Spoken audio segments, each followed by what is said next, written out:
Ah, yay. Hello. podcast is live. Hello, Woo! everyone. Hello. So, while we kind of wait for people to trickle in a little bit, I feel like this is the 10th time I've said this for those who watch us every time we go live. We're just going to go around and introduce ourselves while we wait for people to log on and catch the wonderful conversation that we're about to have. So, hey. Oh, yeah. So tonight we have an awesome conversation and Q&A with paranormal survivor Christopher DiCesare. That's going to be like the thing. I am doing it on purpose now. So really quick, we're just going to say Epicedium Paranormal. We are a group of paranormal investigators. Our tagline is investigating the unknown. And what is the unknown? The unknown is basically anything that you think might be out there, but you're not sure about. So yes, we are an investigative group. So of course we're correlated with ghosties and spirits and energy, but we also believe in the research of cryptozoology, aliens, elementals, energy in general, all that fun stuff. My name is Gail. I'm one of the founders of Epicedium, and I am very excited to be here tonight. And I am now going to pass it over to Brittany. I'm Brittany. I'm also one of the founders and the research and development manager. And I'm so stoked to yet again do another great interview. Yes. Oh, that was quick. I'm Sabrina. Hi. I'm new to Epicedium. I've only been on for like a year and COVID hit. So here I am. I'm stuck doing these interviews. I'm just kidding. I love them. So I'm very happy to be here. And and then on to Chris. Are we on the interwebs? Are the interwebs on? Are we on the interwebs? Are they on the interwebs? I can't tell. Where's the microphone? I'm very grateful to be here. Thank you very much. Awesome. Thank you so much for being here. And for anyone who is not familiar, Chris is known for his experience while at college called the C2D1 Haunting.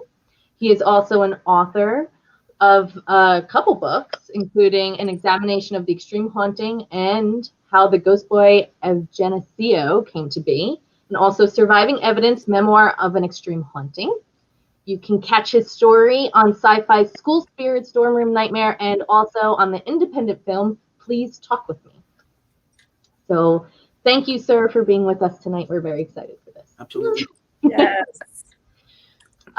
So we're just going to kind of go through your experience because it's one of these situations, these rare ones where not only was a lot of the claims validated by not just yourself, but a lot of your friends, your family. There was evidence collected. It is rare that so much of that is validated through all of those experiences. So tonight we're just kind of going to go through it and ask you some fun questions. And we'll also have questions that are submitted through the internet on Facebook and YouTube via everybody watching live. So it should be fun. I'm ready. All right. So let's start with before the actual event even occurred. So you were a normal kid. You were an athlete, right? You ran marathons. You went to school and you were in a dorm. You were sociable. You were happy. You were having a good life. And you were a good student and you had a positive attitude. And then you kind of had this amazing experience happen. So let's shoot it over to Brittany with our first question regarding that part. Okay. So in your one book that I was reading through, you mentioned that certain family members have had unique psychic abilities. Right. You also mentioned that you had an instance when you were a kid that you saw a thin white animated mist around your uncle's head. That's right. Have you had any other paranormal or psychic instances prior to that? Because that's interesting. I want to unfortunately correct Gail. I wasn't necessarily normal. I tried to be normal, but I was very quiet and I had no great interest in the paranormal per se. my dad was a science teacher. He taught biology and chemistry, and he said, well, the things you can prove, you deal with. The things you can't prove, just stay away from now, because then it'll always lead you to a place where it's either practical or profitable or safe. And I use the analogy. He said to me, listen, you can't see right now Neptune with your eyes, but it's there. We have a tool called a telescope that you see that it's actually there. And likewise, you can't see paramecium with the naked eye, but with a microscope, you can. So there are tools you can use, Christopher, to examine the world around you beyond your eyes.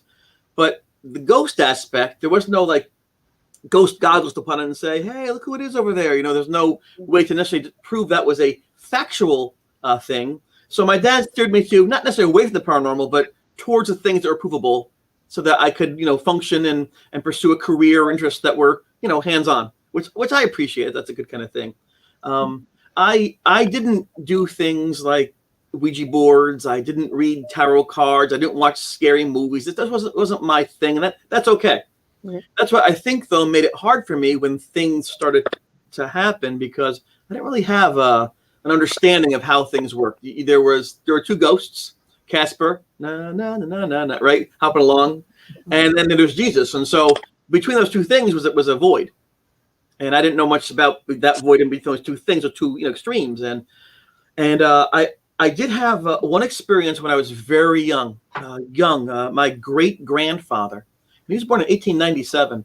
I got to know him before he passed away, which is fascinating, talking about horses and carriages and the time before television and things like that. And he passed away, and the following spring, so I must have been maybe 11 years old, I was playing, hitting the ball in the backyard, the baseball. And it went around the house. I couldn't see the ball, so I went to go retrieve the ball. And I went around the corner, and I reached down for the ball. I looked up, and there was my great-grandfather had passed away the prior fall. And I'm like, it shocked me. He wasn't on my mind. I wasn't thinking about that. I'm a kid. And he went like this, a finger to his mouth, like, shh. And I took that to mean, don't say anything. I'm not supposed to be here. He doesn't be, whatever happened, something went wrong. I'm supposed to do the thing, but I saw him. And I was petrified. But he's my great-grandpa. I respected him. He worked hard for many years. He came to this country, and so I didn't tell anybody. And over the years, that went back further in my head, where I forgot that happened until years later. I'm thinking, oh, wait a second.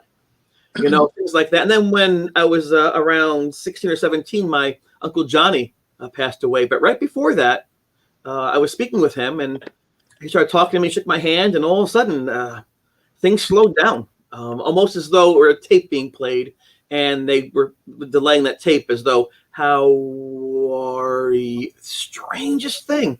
And I saw around him this energy, like this, it's like a whitish kind of energy swirling, and I thought, that is the strangest thing. I wasn't scared because it didn't seem like it's a bad thing. It's just, what is this? And at the time, I remember walking back to the car with my family, and I'm thinking, I have to say something, because this is bizarre. And so I asked my sisters and my parents, kind of, nonchalantly, did you guys see Uncle Johnny with the mist around his head? The what? The mist around his head. The mist around his head? Yeah, were things in slow motion? And my dad would said something to the effect of, comic books, too many. It was my imagination, just fooling around. But I was certain that was bizarre, and it was so pronounced to me. And I remember I went to church on a weekly basis with my family. It was boring sometimes because I'm a kid, but I like to see the stained glass windows light up one at a time as someone passed the horizon. I actually went to see a priest and said, listen, this is scaring me. And he said, if this is from God, it'll be correct. Embrace it. Sometimes people have gifts beyond the norm. If it's wrong, though, be careful. It could be a different kind of source. That scared the heck out of me. And then shortly thereafter, within a few weeks, he was gone. He died. And so in my mind, that was his way or someone's way of telling me, pay attention. This is like a moment here. So I didn't know what that meant. But again, it was a quick incident, real quick. And I went to college. And it wasn't until Lorraine Warren showed up that I even thought about those things, because, I'm in school, I'm learning, I'm running cross country, I'm doing things you do as a child just to have fun and learn and meet people. Mm-hmm. Wow. Okay, so you had some experiences as a child and leading up until your college experience that yes, definitely seems to indicate that you might be a little special, or as we like to call, shiny. Again, kind of right now. He's shiny right now. Really weird, yes. You are. I love it. You're glowing. My nose. So before you headed to college, did you ever hear rumors of it being haunted or anything like that? Like the campus or anything, or that particular building? As far as I knew, almost every place on Earth had some kind of story to it. Indian burial ground, someone hitchhiking hit by a car, someone hanging in a tree, the woman in white. There was always something someplace, and I just figured they're like folklore.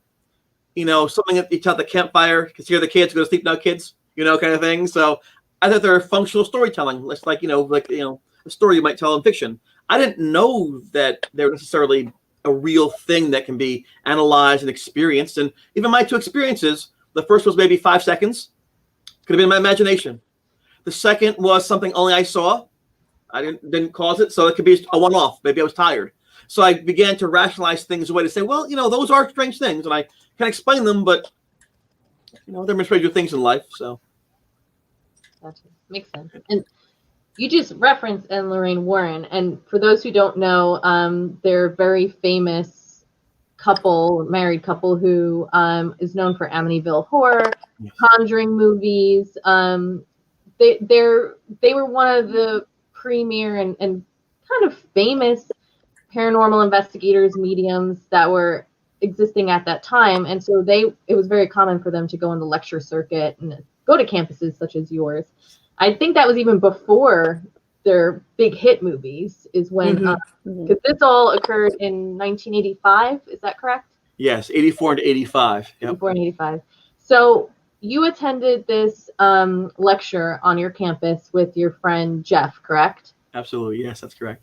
And at the end of it, you go to shake Lorraine's hand, and Lorraine Warren is the medium out of the two of them, and she says to you, I won't shake your hand. I don't want to know my future.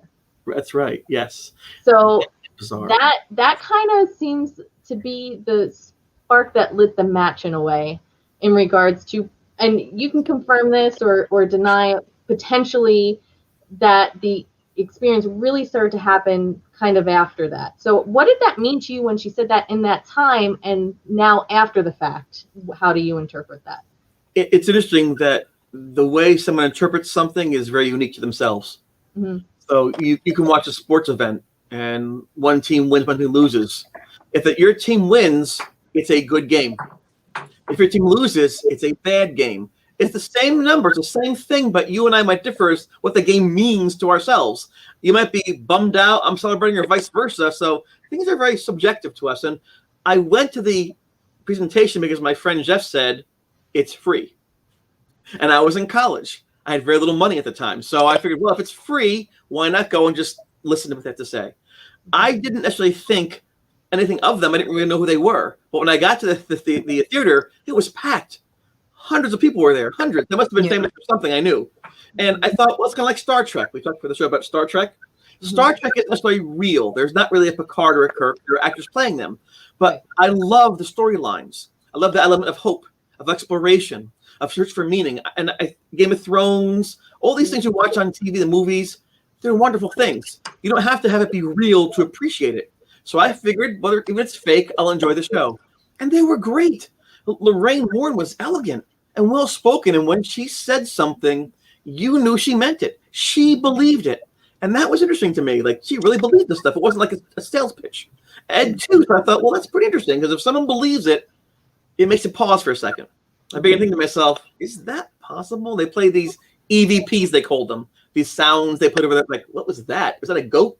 Was that like Taco Bell? It was scary, I don't know. And then they had these slides, these, static black and white images that they would project, and of mists and shadows and things. And I didn't know. They seemed like they could be legitimate. I didn't know, and I didn't want to think they were, but it's amazing presentation. At the end, they said, come up, meet Lorraine. I'm like, okay, cool. And my friend Jeff was really into that moment, because they had been investigating the Amityville horror. They had been on in search of things like that. So these were like the two people back in those days that really had some credibility in the area. So as you mentioned before, I went up there and she wouldn't shake my hand. And Ed actually forcibly pushed me off the stage. He pushed me off the stage. And I was really embarrassed in front of hundreds of people. I'm like, I didn't belong here. Afterwards, they were going to go on a campus investigation, a ghost hunt, they called it, trying to find if there are any truth to the stories of the campus of like floating shirts or kids crying in the hallways.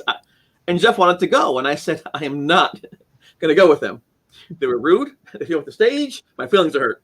Oh. So instead, he and I went back to the college dorm room, and I lived in a place called Erie Hall. I know, Erie Hall. That's what, like Lake Erie.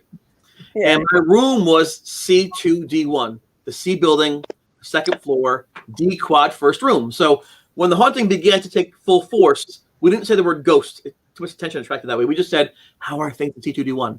That's why it became that haunting name. And Jeff said, well, maybe you have abilities. Maybe you're sensitive. Maybe she sensed something in you. And aside from those two quick couple second things, I had no proof of these things. I don't really think that's the case, Jeff. And years later, doing some research, I found out there's quite a long history in my family, not really spoken of people reading tarot cards, being snake charmers, having crystal balls, all these working circuses. And I had no clue because it wasn't really reinforced. If you went to the Great Depression in the 30s and 40s, you didn't talk about those things. You got a career. You fed your family. You didn't dabble in those things. It wasn't respectable. It was the occult. So I was stunned. Within 11 days of that encounter with Ed and Lorraine Warren, that's as far as I can tell, the haunting began. And it began with a series of what they call now disembodied voices, where I would hear the, Chris, hello? Chris, who is it? And I realized it wasn't a practical joke when I put headphones on. Because you know what? If I can't hear them, they can't bother me. I'll problem solve here. It's a marathon. So headphones on, Sammy Hagar, I can't drive 50, right? In the headphones, over the music I hear, Chris, I threw him on the ground. I thought, oh my God, what's happening? And at that moment, I realized something is not right. Mm-hmm. Wow. Yeah. And 11 days is quick. Yeah. I mean, what is that? A week and a half after meeting two of the most foremost experienced investigators, this started happening. So, I mean, you could say it's correlated, or you could just say, oh, well, they happened to be there, and she kind of just gave you a hint that you were in a heads up for something at the time. So you go back to your dorm room, and you have your roommate Paul there with you, right? That's right. And then all of a sudden, he starts noticing things happening. Like there was one mention where you kind of had a pillow tug of war in the middle of the night where you woke him up and was like, look, and he didn't even want to look. Yep. And you were kind of like, please just look at the pillow. And then to the point where Paul up and was like, sorry, bro, I'm out. I can't handle this, right? So he kind of just leaves you there. Yeah. It's kind of, when you go to college, you're rooming with somebody else. You don't know who they're going to be. You hope they're not going to steal your things. You hope they're not going to have a big drug problem. You're not going to have a girlfriend over every single night. I can't sleep. So I got very lucky. Paul was, like myself, an athlete. He was organized. He was polite. He was intelligent. I couldn't have gotten a better roommate than him, And the moment where things changed was that moment you referenced with the pillow. Prior to that, I don't want to tell anybody anything. If I'm hearing these voices and seeing these things in the room, it must be drugs in my food, or a gas leak, or a practical joke, or SAD, or mass hysteria, or hypnosis, or I always try to find a scientific explanation for what was going on. And over time, I realized I couldn't. I began to rule thing out after thing until finally I was left with the paranormal. But again, I didn't want to be judged. I was a runner. I wasn't a ghost person, and I didn't tell Paul what was happening. I knew he knew, and one night we were lying in the loft. So we had two lofts up here, and he said to me, wake up. I'm like, what? Why? He goes, there's someone looking at me in the room. I know the room was locked. In the middle of February, the windows are closed. And very carefully I said, what does it look like? I didn't say he, I didn't say she. And he said, it looks like I got his head tilted. That's exactly what I've been seeing in the room for the past 2 days. So that point I realized it's not in here, it's out there. And you think, oh, that's really good, right? Cool. But that's worse. I'd rather have some injury in here where I get some medication or some pill than have a dead thing in my room because I wasn't looking for that. And it got to the point where we had books in the room being moved. We had things flying across the room coming out of the ceiling. We had drafts in the room, shadows, freezing temperatures touched on our neck. And the thing for Paul was that evening where I was lying in bed and all of a sudden my pillows ripped that front of my head. I was still. And I looked, it was this is hard to believe, I understand. in the air floating. I said, no, this is my pillow. I like my pillow. It's your pillow, so it's mine. And I couldn't move it. So I wrapped my feet around the edge of the mattress. I'm trying to pull almost like a squat, like, give me my pillow. Give me my damn pillow. And Paul's like, what's going on? What's going on under the covers, And so I said to Paul, if you're my friend, you will look right now. I don't want to look. Paul, I need you. If you're my friend, look right now. And he looked and he said, no one should ever have to see what I'm seeing now. And that was basically the end. He just said to me, look, it's nothing about you. I know it's not your fault, but things are too crazy around here. I can't function, and I can't stay here. Right. And that was a scary thing because he's my teammate. He's my tag teammate. And I do not blame him. No. He lived an hour away. He had the opportunity to do that. I respect his choice. Self-preservation is important. He was always been a good friend. I love him dearly, but his choice was to go. And I was lucky that Jeff, who lived next door to me, had to move into the room to make sure I was safe. Because by then, Jeff was making notes. He was recording things every single day after day, what was going on, temperatures, weather forecasts, what was eating for dinner, temperatures, what we're seeing, my mood that day. He was trying to, times of day when things happen, trying to make a database, if you would, way back then, to isolate variables to see, well, is this happen on Thursdays? Is it when the rain is out? So he began to document things, and I'm glad he was there. I just wanted it to stop. People really enjoy and find a valuable time in researching and investigating. There's nothing like it, really, just to look at the mysteries of life and be a part of that search for understanding and meaning. It's beautiful, it's glorious, it's meaningful, but it wasn't for me. I didn't want that. I didn't ask for that. But it's no different than someone saying, I don't smoke, I eat well, and I have cancer. How's that possible? Yeah. Sometimes things happen in life and you can't control those things. Layoffs, car accidents, that's life, whether we like it or not. And so I thought, you know what? My grandfather fought in World War II. He was bombed by the Japanese planes. He got malaria. My uncle got shot up in Vietnam. I'm going to stay. I mean, this is scary, but I can't just leave it. My grandparents mixed paint in factories and carried boxes in warehouses. They worked on cars. They were blue-collar, hands-on people. I was going to college.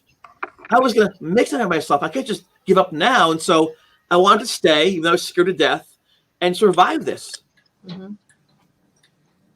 Yeah. You can't think ill of Paul for wanting to leave. You're in survival mode at that point. And we all know when you're dealing with something scary, unknown, that you don't quite understand, you just kind of have to do the best with the situation that's handed to you. And in that moment, he felt, okay, I'm really sorry, but this isn't something that, is something that I can deal with at the moment. He was honest. Yeah. He was honest. And 9 years later, a researcher named Alan Lewis, a researcher, found him at his home. They asked him some questions. And one of the questions the researcher Alan Lewis asked was, why did you go? And he said, the ghost would tell me, leave Chris alone, several times. And he said, well, that's enough for me. So I didn't know that when he left, but, because he went. But that makes good sense to me, too. If this thing you can't touch and you can't do anything with is moving things around and scaring people and attacking people, well, you go. Right. And that kind of touches on one of the questions that we had in a few, which was, do you feel like the spirit purposefully would frighten Paul and attempt to get you isolated alone in that room? Because it definitely seemed to have a connection with you personally in that. Yeah, I think that's the case. At the time I was a teenager, I didn't always make the right choices. I didn't know things, but I knew one thing. This ghost was focused on me. People said that they heard him calling my name, not theirs, in their places. So he's focused on me, and he did want Paul out of that room, anybody away from me. When things took an ugly turn in a strange way, because eventually Paul and I, before he left, we wanted to get the room blessed. Paul said, let's call a priest, like in the movies, have the priest bless the room. And so on March 6th, Father Charlie Manning came down and did a blessing on the room. And I don't know how it works. I don't know how those things operate, because it's not very science, but there was holy water, there was incense or candles, prayers. And then for a number of days, the room was quiet. This ghost respected, the priest's blessing. I don't know how that works, but I was thrilled. The problem is this ghost can no longer get to me now. So he began to attack my friends. So they'd call me over So I'd go to him now. So in other words, whatever I did, this thing found a way to get me involved again. Mm-hmm. You know, and that was a frightening thing. And early on, it was just scary and annoying. Like you would like open the closet door and look at you. It's like stop. Like you wake up in the morning, he's like right in your face, breathing out of your mouth. It's scary, but it's like death. But after the priest blessed the room, he got very active and very violent. And I can't ask the priest to bless 25 rooms. It's not. You can't do that. And he was already worried because it's a state school. You can't be doing religious ceremonies in state property and on a regular basis. So I can't say come back 15 times. And the blessing he did work. The blessing he did was functional. It's not. I can't rely on him only because eventually things I find a new room to go to. So I was trying to problem solve on the go. Mm-hmm. Makes sense. Great. I think you had the next question up. Brittany was blown away. I know. I'm listening to every word. I'm like, that whole thing with the waking up and he's right in your face. I was like, No. oh, okay. That was scary annoying. so scary. My Super face was numb. My eye was closed, frozen shut. I screamed. I ran up the loft. I hit the ground. I ran out of the room screaming down the hallway. Ah! Yeah. I wasn't hurt by it, but that was scary. yeah. When you least expect it, that honestly, it just kind of slaps you in the face, and you're just like, okay, I'm not prepared. Yeah. There was no privacy. I could lock my doors and my windows and close my closet, but it would still come through there. And if you think about it, if you ever wake up at any time in your life, in your house, in your bed, and you look up and see a strange person looking over your face, you will never forget that. Yeah. You lock your doors every night twice, close your windows just twice because you can't risk it happening again. It might be bad next time. So even if you survive that encounter, you call the police, but they can't catch the person. You're always wondering, was that an accident or are they stalking me? Mm-hmm. Will they get me someday? And so for me, the act of the scared moment was okay, but the idea of like it's not going away and I can't tell anybody and no one will believe me and I'm trapped in this reality I don't understand, and you know that's a tough place to be for anybody, I think. Mm-hmm. Oh yeah. Definitely. So I can relate. I was haunted for more than a few years when I was a child. Right.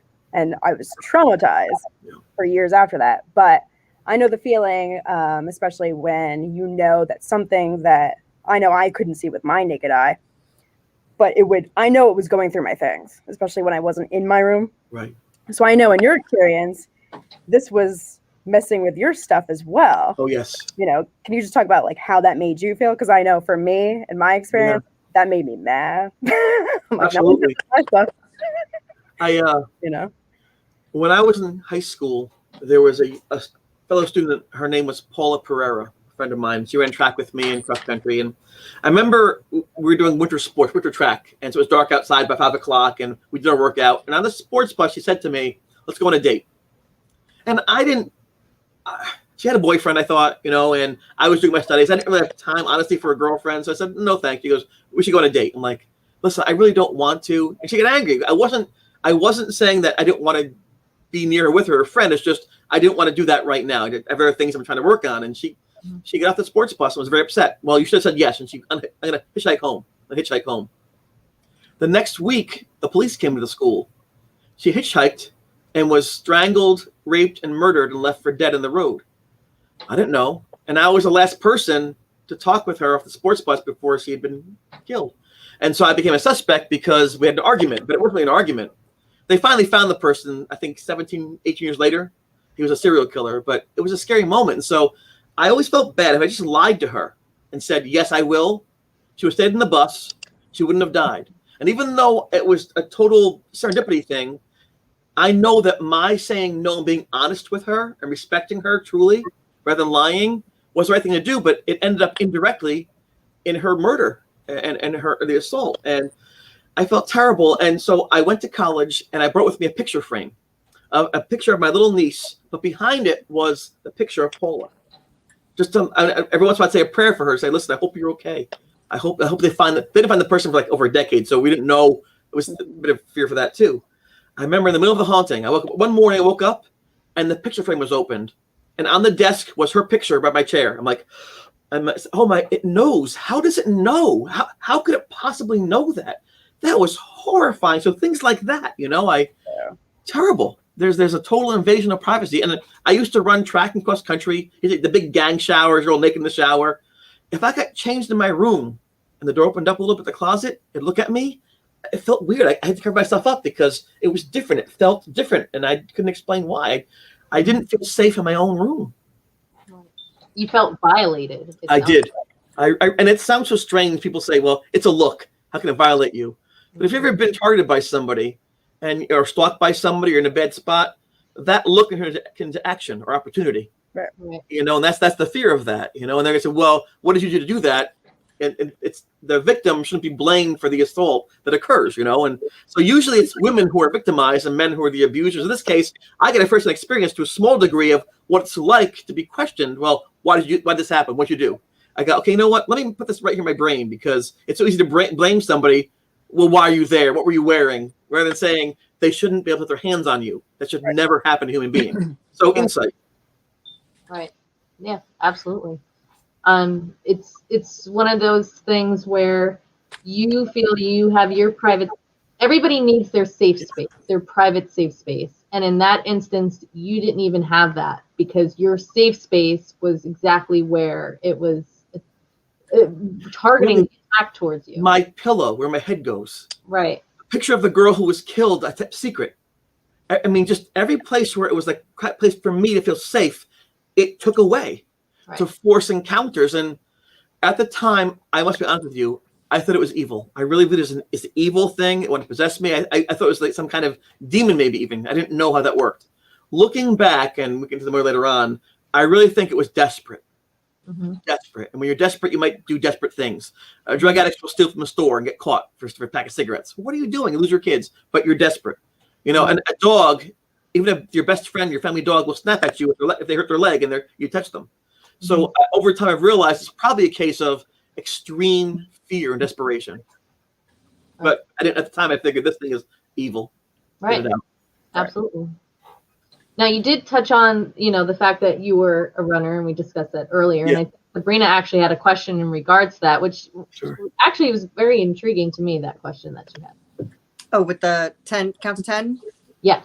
I'm all over the place now because you answered so many questions, and I'm like going all over the place. And I'm like, oh my god, but I want to know more. I got you, girl. Ask me questions. Oh my god. Okay. I'm so excited. Anyway, so I know that like you would run, and that like one of the things that you had said that your grandmother taught you was to count to 10. Yes. Right. Yes. Absolutely. And that you would use running as a way to clear your mind and relax and just wash the day away. Yep. Do you think that possibly that counting to 10 and or the running to clear your mind may have put you in a meditative state that would have made you more open to communication unbeknownst to you?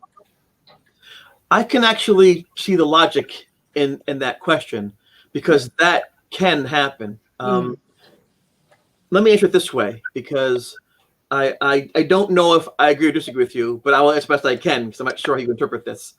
When I was young, my parents would go on one vacation a year. That's all they had, one for like a week. There were all the kids running around, and they'd give us to my grandparents. And my sister was having some type of emotional outburst, like the kids get sometimes. It's the end of the world, And so my grandma said to her, "Count to 10." What? Count to 10. She shouted, 1, 2, 3, 4, 5. And I'm watching like, what just happened? Mm-hmm. How did that work? It's like voodoo, You cast 10, or she's not crying anymore. I must learn this trick. And my grandma explained to me that if you pull yourself away from the emotion for a second, you realize it's not that bad. If you're emotional, you can't problem solve. If you're emotional, you can't get out of your own way. But if you stop for a second, calm yourself down, like self-soothing, you can then understand, you know what? I'm okay. How do I fix things now? I thought, that's amazing. So I had seen people before state exams, before big events, big road races, have like a nervous breakdown. Like, I can't do this for a marathon. And so in moments of stress, I would start to count. 1001, 1002. And it relaxed me. And it really helped me prepare. And in my mind, I'm thinking, hey, listen, if it doesn't work out right, I'll try next time. Not a big deal. So it really put me in a good place mentally. The reason I counted when the ghost first appeared is because I felt as though I wasn't seeing things clearly. Maybe it was emotional breakdown. Maybe I was exhausted. So I'll count to 10. I'll reclaim my mind. I'll reclaim my vision from whatever this thing in the corner looking at me with a tilted head is. And that's what I'll do. So I'll count, and as I'm counting, it's still moving. It's like, 1001, it's not going away. 1002, 1003. I got to 7. I had to look all the way, and there I saw it, kind of like this. And I screamed because it's not supposed to happen that way.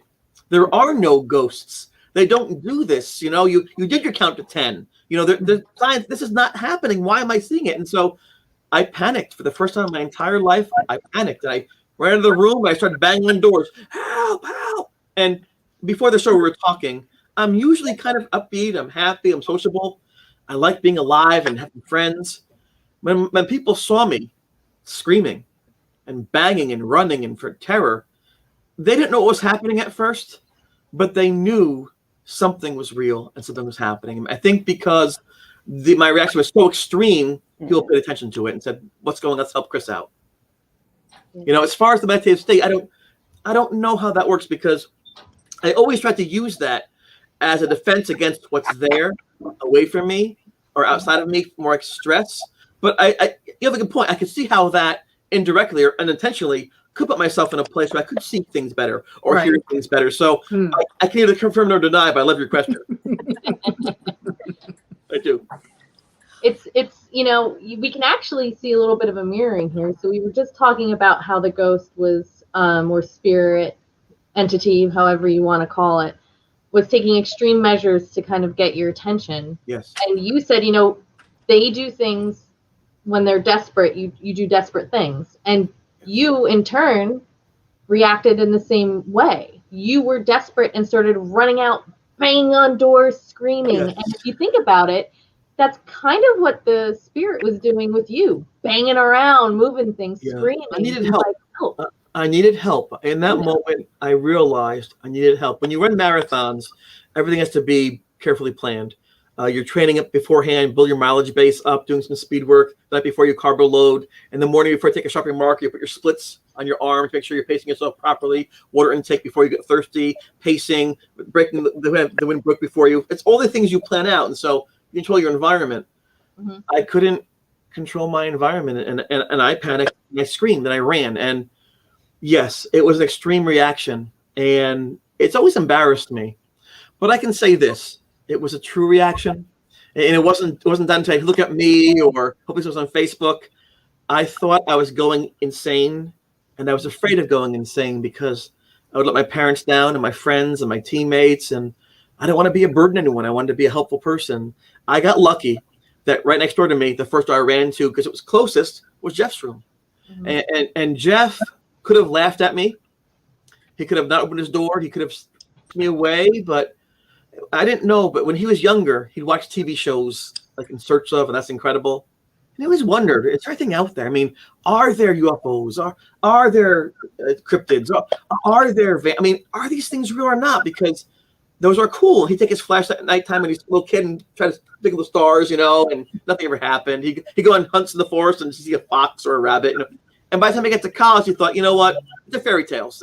Unfortunately, there's nothing to life. It's just you punch the clock, you eat your dinner, you do, and then it made him sad. So when he realized what I was saying to him, that there is some kind of activity, some kind of ghost, a spirit next door, it really, in some way, by mistake, fulfilled his need to see, is there something else? And so he actually jumped at the chance to investigate these things. And one of the concerns I had early on, because I knew him for all of a few months, was that maybe he was using me as a method to explore. I didn't know if was the help given because he cared about me, which I believe, but I didn't know because I was already in a bad state or because I was an opportunity for him.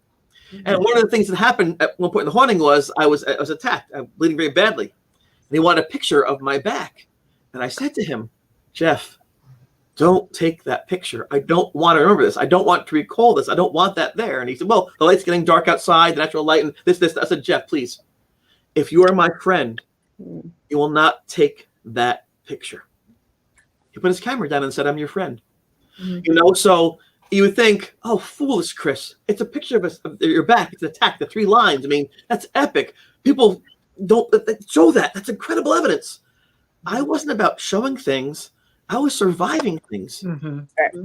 I don't want to see my picture after a crack on my leg with a bone. I want to move beyond that. And so one of the things about the experience is I fought the whole way against these things, but it kept happening anyway. And I learned my friend Jeff was there for me first. And the fact that he put a new friendship, above this amazing evidence, above his own self-interest, it taught me the value of friendship. And he is my brother to the end. Mm-hmm. You know? Yeah, absolutely. And I think that's one thing that a lot of people don't have in these instances, is somebody they can turn to for that help. And that's why, we're a client-based team. We love doing these Q&As and conversations and research, but our number one priority is our clients. And, we're able to give them that person to turn to when they don't have that friend. When they don't have a Jeff to turn to, they can come and turn to us. A lot of people don't have that. But that kind of brings us to the next portion of your story. We're jumping around a little bit, but for the most part now, Paul is gone, right? You're having these crazy experiences. This entity is showing up in front of you. You're hearing his name. He's saying your name. The objects in your dorm room are moving. You go to Jeff. He starts journaling everything. Right.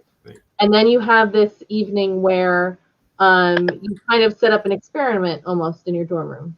You tape around your furniture. You set up a tape recorder. You set things in certain places, and then you leave for an hour to see what happens. And when you come back, things have definitely changed.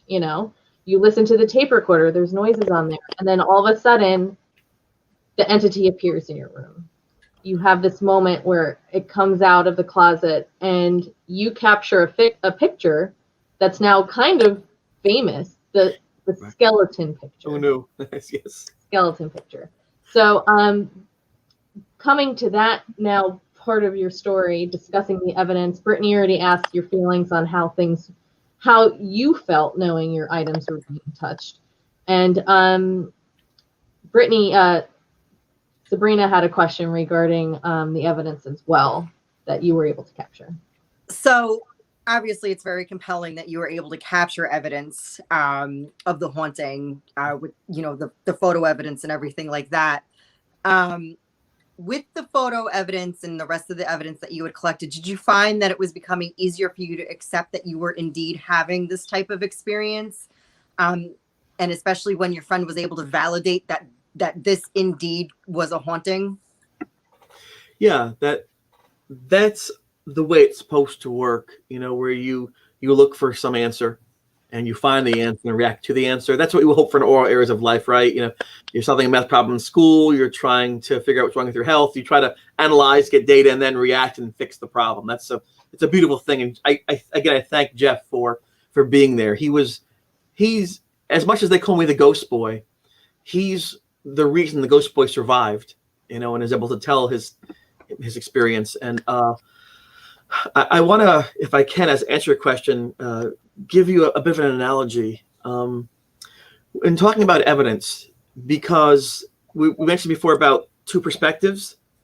Evidence is oftentimes critical in the process of sharing an experience. I don't believe that. Oh, that is true. It allows people to open up their mind a little bit and think, okay, now that I see this, because seeing is believing, I want to hear some more. So it's a great way to share information and experience. It really is. There's evidence in court for court trials and things like that, right? Evidence for COVID vaccine. I didn't want evidence, and I want to explain why a little more fully, because I think this bears repeating for the folks listening who are watching this later on, because it will sound strange to hear people say, "You don't want evidence? What's wrong with you?" Suppose I felt that my partner, my wife, my husband, my girlfriend, my boyfriend is cheating. They're unfaithful. I can hire someone to follow them around, and they'll do that. And I can say, I want to prove they're doing this. But what happens? They come back a week later, the detective, and says, here's your envelope. Puts an envelope on your bed. What's that? It's your evidence. Excuse me? What you wanted? Wait, there are pictures in there? Yeah. Yeah, she's in there.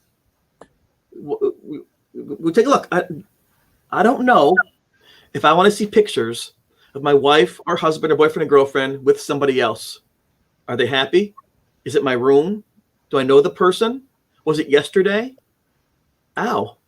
So sometimes evidence is what you want to avoid to survive. And so for me, every photograph, every EVP, everything we got was more of a stab to my psyche. You mentioned that. I remember the ghost actually spoke into this tape recorder. Help me, Chris, help me. And my friends, Ed and Jeff and Beth and Judy, they were amazed that we had gotten this, whatever it was, to speak in our language, prompted by my statement to conduct its way to that moment to say, here's what I want with my name. And they were so amazed it was really happening. I sat on the floor and I cried. So what's the matter with you? It's talking. It speaks our language. This is unbelievable. A ghost talking to you like we asked. It followed directions. It's communicating. It's sentient. This is unbelievable. And I said, it wants my help, and I can't help it. So again, sometimes you find yourself in a place where you don't want to be there. When it's Valentine's Day, and Jeff made some photographs of the ghost before the priest came to bless it, maybe chase it away forever. And so Jeff had his camera, and we took some photographs. And at one point in time during that encounter, the ghost emerged from the closet. The wind went past me. You see my sleeves blowing back with the pictures. I'm like, take the picture. Right through me, it went through me. And then going on the room, and things are moving around. And Jeff said, take the picture, because he couldn't see it. He could see the effects on things. He could see the temperature change with the thermometer. He could see like my sleeves blow back. He can see like stuffed animals move and curtains and things. So he saw sparks. He could see the effect of this thing on the environment, didn't actually see it itself. And he said to me, I want a picture. I said, well, right there. He's above my bed. Where? The dead thing looking at us. That's the ghost. Take his picture. He's like, I don't see it. Jeff, it's right there. The dead guy in my bed is the ghost. Take his picture. He didn't see him. So Jeff, again, in his brilliance, he's such a brilliant person, said, well, if you can see him, you take the camera and you take the picture. I'm like, I said, I'm taking one, then I'm out. So I raised my camera. I put it to the corner of the room where I saw the ghost. I clicked the camera and I ran. Right. When the photograph came back, I was actually running somewhere. And I came back and he had this envelope of stuff, and he said, I got to show you something. I'm like, Jeff, I take my shower first, please. Not now. I'm all sweaty. No. You need to see this. And I realized, to stop me, like, and they're photographs, and there are 24 photographs, and like their shoes and the closet. I took pictures around the room, just silly stuff. And all of a sudden, I got the picture that I took, and there it was, right where I pointed, right where I said it was this human skeleton, right as it would be. And I said, burn it. Let's take it back. And no. I said, I don't want that. I want it burned because I don't want to think about this. Thankfully, Jeff saved it. But in saving it, this and the journal notes and the tapes, people talk. People involved with their roommates, people involved hearing things outside the windows, the doors. By that point in time, the evidence basically outed me. I'm the ghost boy, and people started these rumors about me talking with it and commanding it and having conversations. I would throw things and run, but the legacy was, the legend was Chris and the spirit, playing cards, talking about the world's fate. It was nothing like that. I was like, there he goes again. There he goes again. That was the relationship. But people were intrigued, and I became the ghost boy. I'd be walking, but there's the ghost boy. There's the ghost boy. I'm like, I don't want to be the ghost boy. And unlike today, where the show's like your own show and your own group, where you can counsel, you can be a listening board to people, you can investigate. There wasn't anything back then. Right. There was no guideline. People sometimes will knock the TV shows because they're fake or they're this or they're programmed, but they teach you terminology and methods of technique of trying to get evidence, and of communication skills, and of locations. They serve a purpose by what you think of them that can help you understand. Mm-hmm. Didn't have that. So people would knock on my door and say, you need to repent.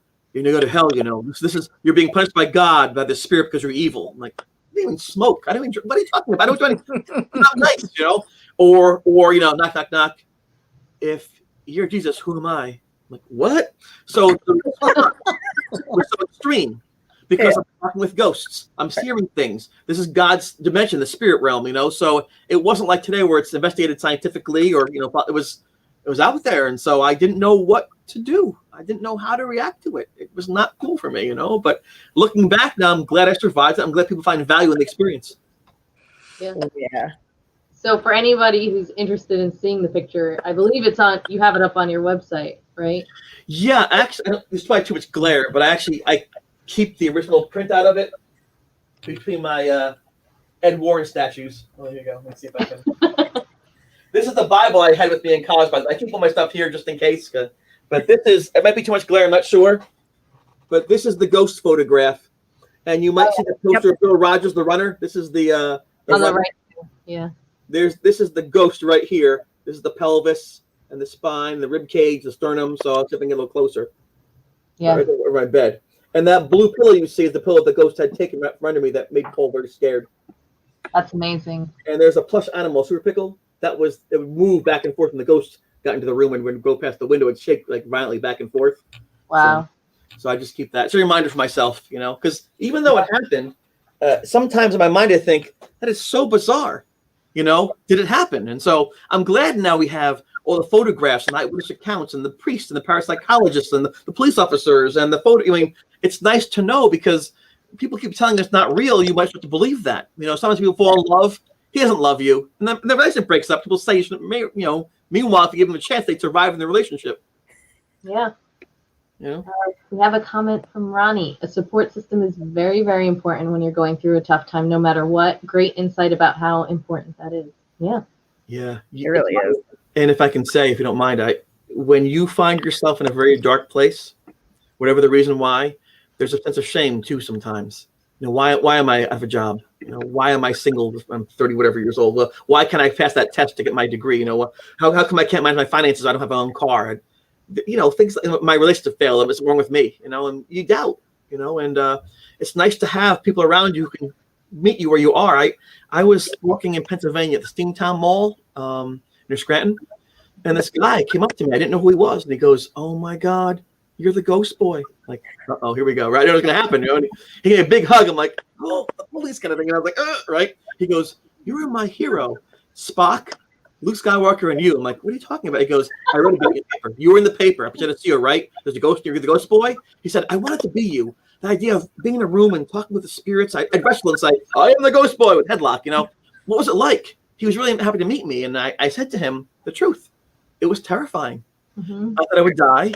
I was outmatched. I lost 15 pounds in like 3 weeks. If we do that now, But but the amazing thing was, I thought for a long time I was all by myself. I was different, alone in a crowd. But here I am, not knowing there's a kid hundreds of miles away, cheering for me, rooting for me. You never know. If you close yourself down, people can't get to you. Right.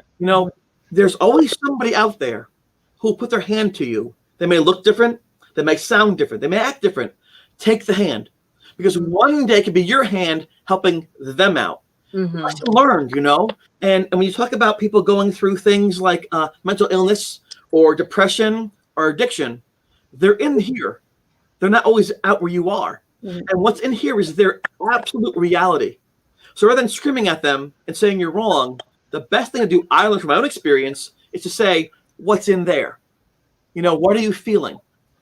What do you see? How can I help you? What can I do? And this way you meet them halfway. Okay, I trust you. You're not laughing at me. You're not scolding me. I feel safe talking to you. Mm-hmm. I think that's critical for any kind of recovery. That's what therapy is supposed to be. It's not always that way, but it's supposed to be about trying to get to the reason you feel that way so you don't self-harm or regress. And so talking to that one gentleman 28 years later was huge on my mind to think, you know what?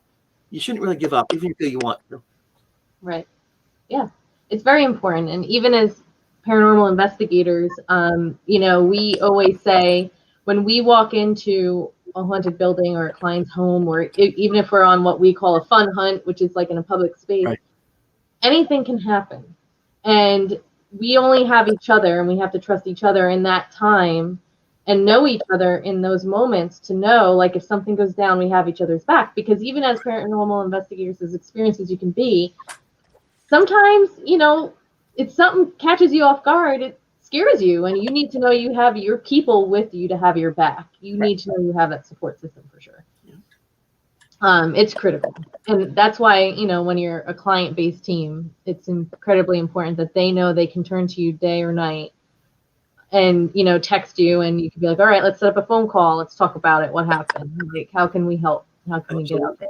And you didn't have that, because at that time, the paranormal groups weren't really in existence, right? Oh, at that point in time, it was the occult. I mean, you could get kicked out of your church, out of your relationship, out of your family. It wasn't the right thing to do. I have to admit, I might have thought the same thing at the time, but then it happened to me. And sometimes experience is the best teacher. I mean, I was a good, happy kid. Was I open-minded? Probably not. And I didn't like what happened to me. I wish it never happened.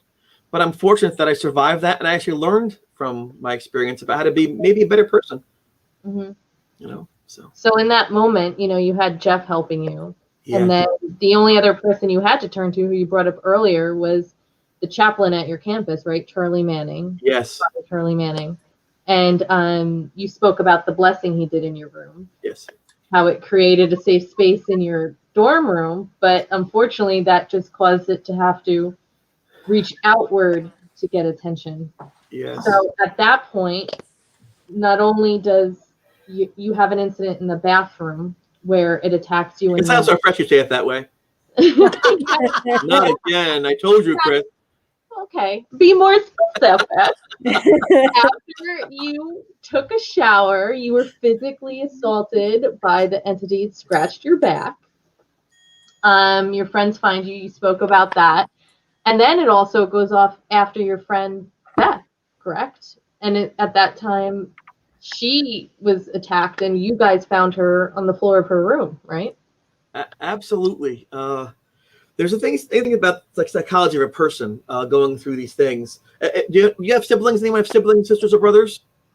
Okay. Well, if you've like Gail, for example, sometimes you and your siblings will argue or bicker. It happens, correct? You're growing up, it's like, and sometimes you can't stand them. You're terrible. I can't stand you. Right? Stop fighting. It's our fault. But if someone tries to hurt your sister or brother at school, you'll be there for them to back them up. That's the way it goes. Just this is code, So while it was attacking me, I'd run. Just like, But when it began to start attacking my friends, I said, wait. You're attacking them? They have nothing to do with this. This is my fault now because I'm not handling it properly somehow. Now they're being attacked. I can't have this. They're calling my name. I got to stop this no matter what it takes. If I have to give myself up for this to keep them safe, I'll do it. And that kind of triggered my mind, a whole different kind of perspective. At first, it was about me. I'm scared. I'm seeing these things. I'm hearing my name being called. I'm watching things. I, me. Here's what I feel. When it became they and us and we, the dynamic, not intentionally, in my mind shifted a bit. Which is odd because the attacks began right after I was attacked. And I should mention that, in the bathroom, and that was March 10th, by the way, it's a Sunday, and I was taking my shower. I ran a long race. I ran a long run, and I looked up in the shower stall and I saw on the ceiling the silhouette of the ghost with the tilted head and things. I'm like, no, that's not real. I rubbed my eyes probably. It's an after effect that happens sometimes. Your mind plays tricks. But then it moved. I'm watching it move across the ceiling. Like, wait a second. So I ran out of the shower to the bathroom, and there's no one there, and the shadow's still moving. I'm like, there's no light source there. It has to be. This is not making sense. The ghost is back. I'll call the priest, get some recommendations. But the shower was on. So I turned the water off so it doesn't flood the bathroom, So I turned the shower water off. As I did that, I was lifted a bit off the ground. I was like hit or punched or stepped in the back and pushed. So my face hit the tile wall of the bathroom. I thought, oh, my teeth. I like them, And my dad and mom said, don't hit first, hit last hard, So I'm being attacked. I'm going to fight. I don't care who it is, Surprise, boom. So I turn, I punch as hard as I can punch. And I tore the shower curtain off the rail, off the rung. And it falls to the ground. And there was nobody there. I remember screaming, who are you? What are you? Show yourself. You coward. Show yourself. And there was nobody. Nothing. All I could hear was the water going blip, blip, behind me from the faucet, having been turned off. I looked to the mirror above the sinks where you brush your teeth and shave and things. And I looked at my back to see, was I stabbed? What happened? And I saw these 3 roughly parallel lines, scratches, and they're bleeding. I thought, I feel bad for him. And I thought, wait a second, that's me in the mirror. Why is this happening? I don't understand why this is happening. I did anything wrong. And at that moment, I felt self-pity. And this is not fair. Then I thought, you know what? I read about the Holocaust. And I saw photographs, stacks of bodies lying there on the ground, emaciated. I bet they prayed. I bet they cried. I bet they had dreams. I bet they had children and families and loves and hopes. God didn't save them. He might not save me. Okay, fine. Maybe I'm not that important to him. But I want to make sure I stay in control. the mom will find out about this. She'll cry because, you know, I'm her firstborn child. She liked me and things, and she'll be sad. So don't make a face. Don't be like, you know, I should make my face not bad. When they found me, I would be horrible looking in the coffin. That's what I thought about. My mom being sad about me in the coffin. So look nice for mom. That's what I thought about, oddly enough, right? I thought I was dying. And I don't know if it was the pain or the fear or the shock or the cold, but my body was trembling like crazily.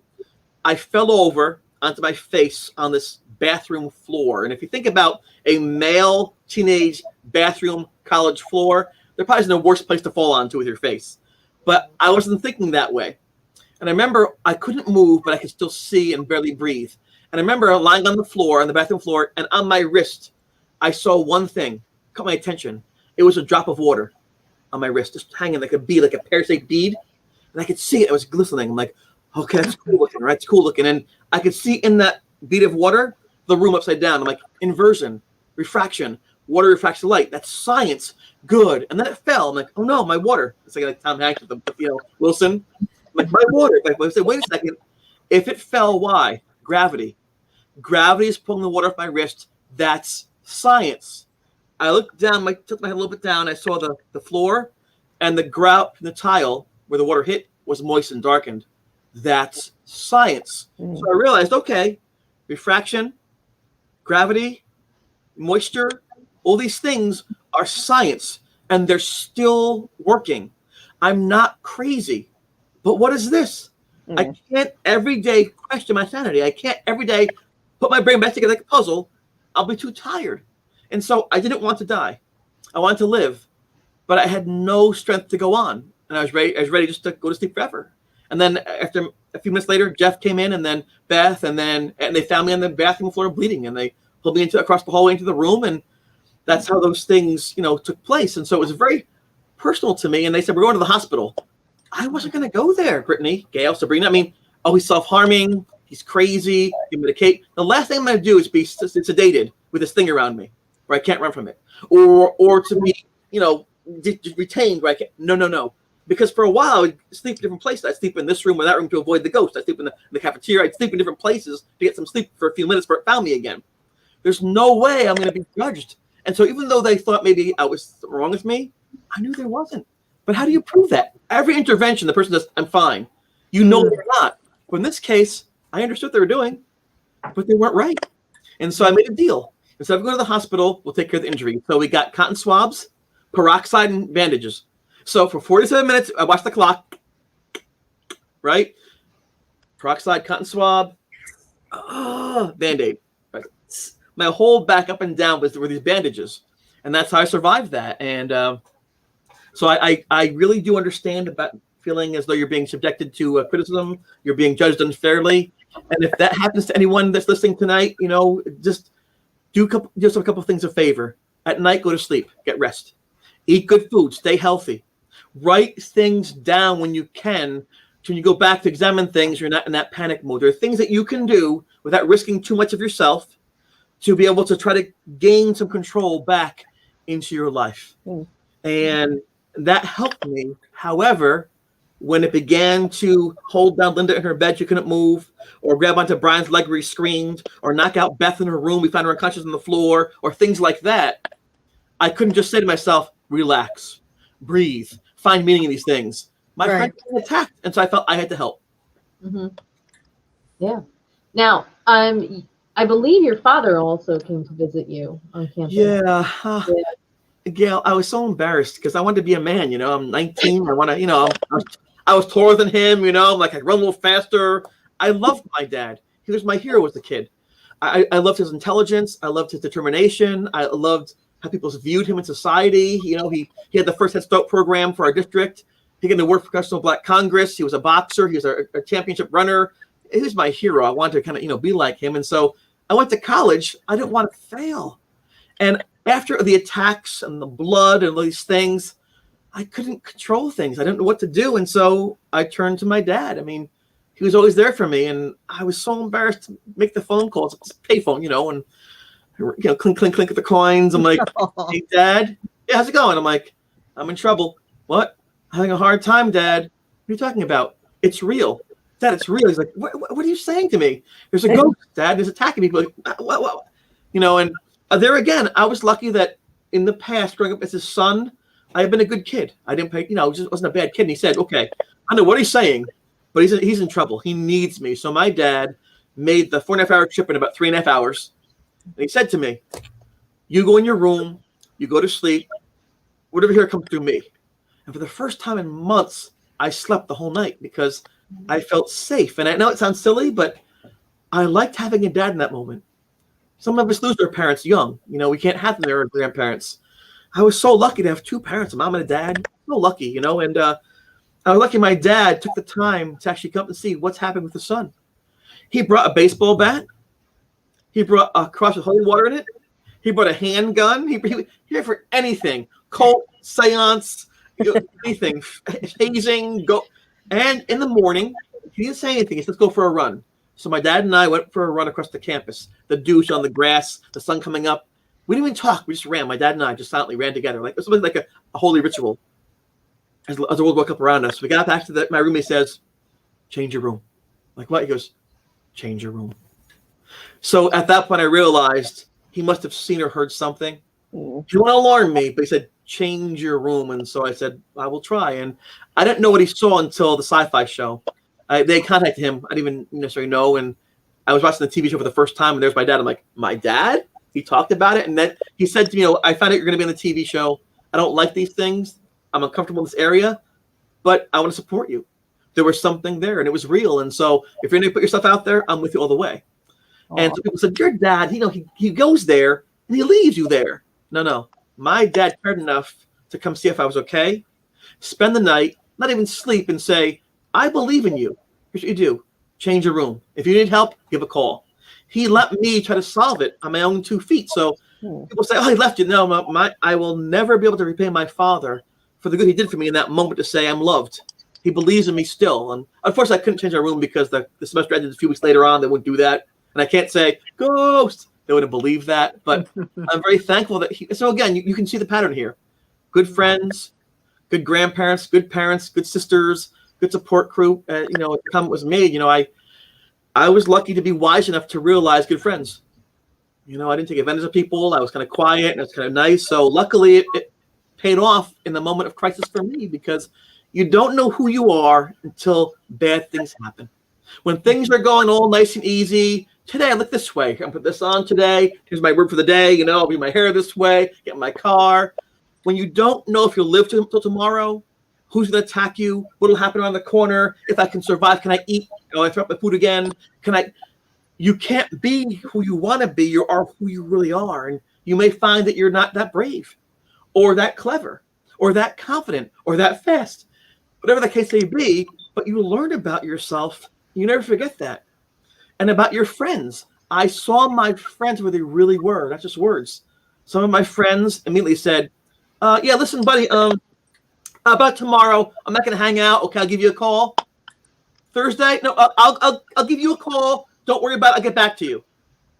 You will? Yeah, no problem, man. Best friends. And other people who you see in the hallway sometimes, they come, are you okay? Excuse me? Hi, my name is, can I help you? I'm like, well, yeah, thank you. So it was amazing to see, because we're all teenagers back then. We're all young kids. We're not like, 85. But how some people ran to help. Just naturally, they're good natured. And they could be Democrat, Republican, black, white, male, female. It didn't matter. There are good people all over the spectrum, And then the people that sometimes you think have your back because they say they do all the time. Whoops. And I don't blame, that's okay. But now I know. Sometimes people win the lottery. They win lotto in $5 million. And all of a sudden, hey, it's your Uncle Fred. Hey, you're going there for high school. Everybody wants them from them. And they realize, well, wait a second. When I had nothing, where were you? Now I have something. Thank you, but go away.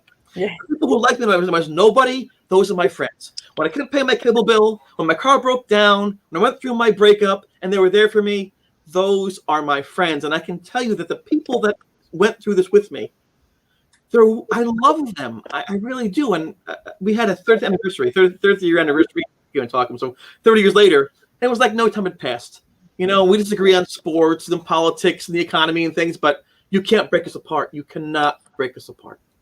Mm-hmm. And you're lucky that you had that. Yes. And Oh yeah. so crucial in that situation. So definitely. And you say how like you're 19 and you want to be a man and solve it for yourself. I'm 36. I still call my mom every day. I'm like, Mom. I'm 40 and I still need my mom. It's still a nice thing, though, right? It's still a nice thing that you had that option. It's beautiful. Yeah. Oh yeah. Have that there. And I think that makes a huge difference, especially like with our clients. We always say the support system is kind of the most important thing. If they're lucky enough to have the family and friends that can be there with them, that helps tremendously, because otherwise you can really fall down the rabbit hole of depression. Oh yeah. And crazy. Yeah. Very easily. Seclusion. So Sure. people sometimes say, I'm too smart for that. It's not going to happen to me. Don't be surprised. The smarter you are, the more creative your mind is, and the faster you fall down the rabbit hole. That's just the way it works. You know what I'm saying? Because I'm like, think about what? Oh, that. And that's just the way it happens, it's kind of like drug addiction. Drugs don't prejudice themselves against who they're with. If you're being addicted, it doesn't matter what your degree is or, how strong your faith is or who you know. It consumes you, and it's hard. I was a caseworker for a few years, a DSS caseworker, and I had a mom I worked with who had a drug problem. And the judge said to her, if we catch you relapsing again, stealing again, not coming at night again, we will terminate your rights. We will terminate your rights. So I got her a locket. I put a picture of her kids in the locket. I said, next time you want to violate and steal from some place or do something silly, before you do that, I ask one favor of you. Open your locket. If you open your locket, you will see who loves you and who is to be important to you. So please, I bought it for her. I made it myself. I gave it to her. 2 days later, shoplifting for drug money. And I asked the clinician, I said, could you explain something to me? She's a smart woman. I know she loves her kids. Why is she doing this? Why can't she say, oh no, kids first, then drugs? The doctor explained to me, it's like this. Suppose I tell you, have a nice big breakfast. How you gonna feel? I'm like, good. But don't go to the bathroom yet. Okay, fine. Have a nice big lunch, but you can't poop. What? Well, okay, fine.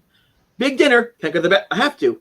Exactly. When you have to go to the bathroom, you'll pull your car over if you have to. You'll do whatever you have to do because the pain's unbearable. Addiction is like that. Their body says the pain is that bad. They will stab, they will run, they will scream, they will cheat to have their body stop feeling the pain. I'm like, got it. Yeah. Got it. So people say, it's no big deal. Just don't do that anymore. But their body won't let them. And I'm not excusing any kind of drug use or things like that. Right. But the reality is it changes how you think and who you are, just like trauma does. You lose a child, you're never the same.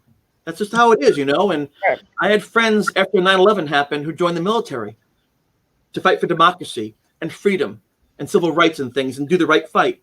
It's a brave thing, very noble. But they got there, people are being blown up. There's no communications, and they can't hear anybody. And it's not a video game. And they thought, what am I doing here? Oh my God! So sometimes, what we plan on and hope for isn't what really happens. And when you survive those things, you thank whatever God you have, whatever person you love, and you hug, you hold, you cry. And I know I sound silly. I sound like some kind of self-help guru, but I really do appreciate just the gift of it every day. Definitely. I actually do have a question though, because I know that we talk about the amazing support system that you had, and that, I mean, me personally, I feel that it's great that you had so many people that actually believed you and believed in you. Right. Was there anybody that was like, you're full of it, get away from me, I don't believe you? No, not a single. That's fascinating. No one ever did. I would have to speculate for two reasons. Oh, speculate, right? Engage the old gray matter. The first thing was, as I mentioned to you, was always like honest people. I was just down to earth. So I was never like prone to these imaginations. So I thought, okay, this is not him. He's changed. And the second thing was Jeff.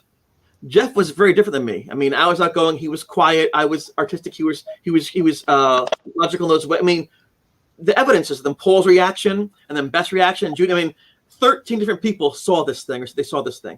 There were various EVPs, different photographs, a priest, a paranormal, a professor from psychology. I mean, all these things were happening.